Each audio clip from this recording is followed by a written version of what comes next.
All right, here's the culprit right here. So the isolator itself is totally fine, as you can see. Just got a little chart on the top. I bet it even still works perfectly fine. Isolator is not the cause of this.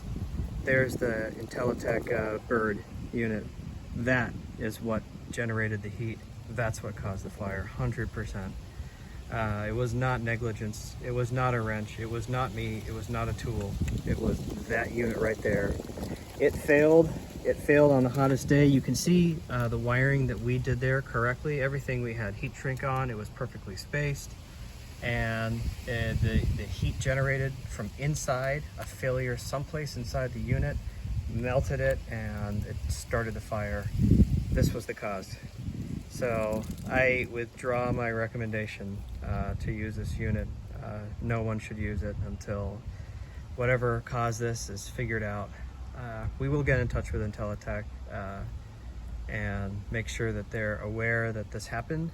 And if there is a defect inside of this, they need to know about it. But yeah, we followed the directions to the T. Every wire was carefully terminated, heat shrunk right until the end. This worked perfectly fine for over a year since we got it installed. It was working as designed, as intended, and it failed. I don't know how, but it may have been heat related because, like I said a couple times now, when I got into the car on the hottest day of summer this year, it said 110 on the inside of the dash, and this must have been the weakest link. So that's that.